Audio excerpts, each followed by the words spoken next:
So here's a question for you. How does a band with 3 albums, absolutely 0 hits, and a career that literally ends in a fist fight with a biker gang become one of the most important bands in history? It just doesn't seem possible, right?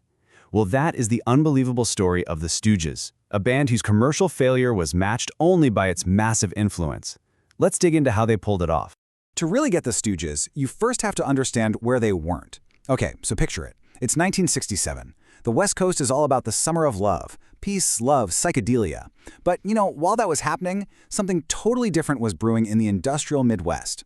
For kids in places like Ann Arbor, Michigan, kids surrounded by the constant, deafening clang of auto plants and the gritty reality of a dying industry, all that peace and idealism from San Francisco, it might as well have been on another planet. The Stooges weren't part of that counterculture. They were a violent, angry reaction against.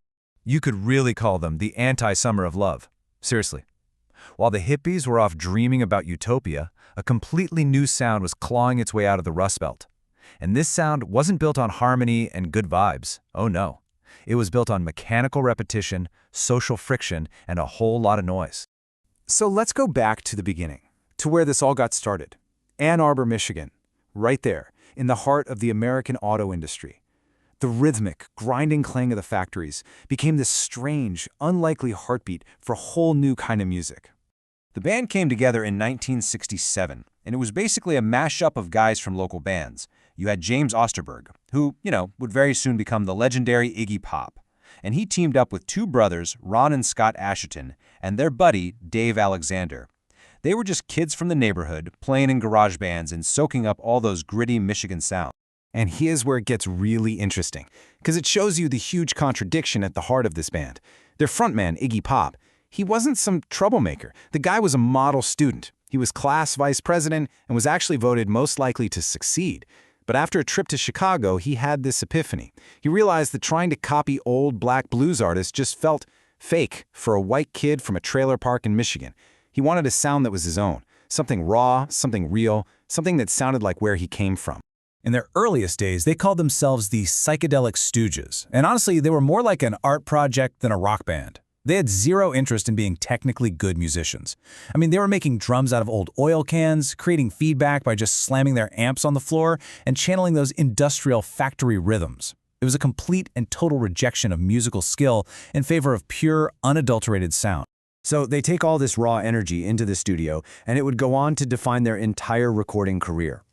This was a period of just breathtaking innovation that was met with, well, pretty much complete commercial indifference. This was the era of 3 incredible albums and exactly 0 hits. So their first album, their self-titled debut, comes out in 1969, and it's produced by the legendary John Cale from the Velvet Underground. I mean, this thing should have been huge. Instead, it was a commercial disaster.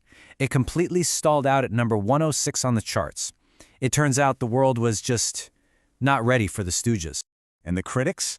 Oh, they were mostly brutal. They called the music loud, boring, tasteless, unimaginative, and childish, you name it. But you started to see these little hints that something else was going on. One reviewer for Rolling Stone, after basically tearing the album to shreds, ended his whole review with this amazing admission. I kind of like it. He got it. He understood that the repetitive slam and clang wasn't a bug. It was the entire feature. For their second album, Funhouse, they decided to go even further. The whole idea was to capture the absolute chaos of their live shows on a record. So what did they do? The producer literally ripped all the soundproofing out of the studio and just had them record live, all in one room, as if they were on stage. They even threw a free jazz saxophonist into the mix, creating this wild, menacing sound that just pushed them even further away from anything mainstream. And then there's raw power. So after the band had already broken up, Iggy meets David Bowie, who manages to get them a new record deal. But the album's mix became one of the biggest controversies in rock history. Bowie mixed the entire thing in a single day, and the results were bizarre. He cranked the vocals and the lead guitar way, way up, creating this really thin, trebly sound that completely buried the bass and drums. The band hated it. But that weird, otherworldly mix, it became legendary. But even with all these creative breakthroughs, the commercial failure and all the internal tension were really starting to take their toll. And that brings us to the band's dramatic final act, a full-on descent into chaos, where everything, inside and out, was about to lead to a complete and total collapse. And the road to ruin was fast. Heroin entered the picture, and things got dark. The original bassist, Dave Alexander, was fired after showing up to a huge festival, too drunk to even play.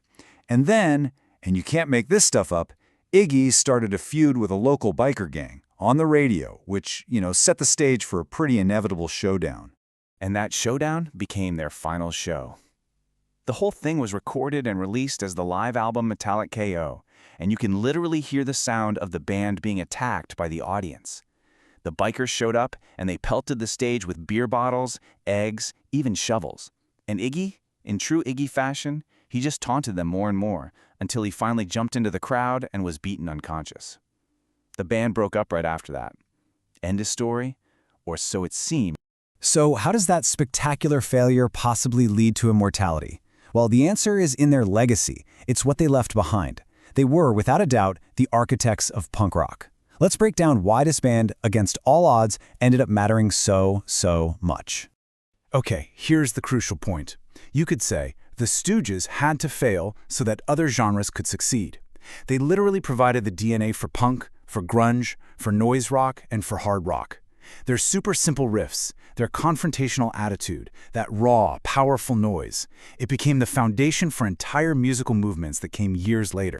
You can draw a straight line from the Stooges to so many bands you know and love. The Ramones, they basically took those simple driving Stooges riffs and made a career out of them. The Sex Pistols, they copied Iggy's whole confrontational stage persona. Nirvana, Kurt Cobain built their entire sound on that scuzzy garage feel. And then you have bands like Sonic Youth, who took their noise experiments and just ran with them. The Stooges were the source code for all of it. Which of course brings us to the big question, why? Why did this music, which was totally rejected in its own time, end up resonating so deeply with people years and years later? And I think the answer is just one word: authenticity. In a world of polished, safe, commercial rock music, the Stooges were raw, they were primal, and they were dangerous. They were channeling a kind of nihilism and anger that was real, and generations of kids heard that truth loud and clear. And really, there's probably no better way to sum up the Stooges than with this quote. Their legacy isn't about gold records or Grammys. It remains a defiant middle finger to the entire universe. And it's a powerful reminder that sometimes the most important and lasting art is the kind that refuses to compromise, even if it means you have to crash and burn in the most spectacular way possible.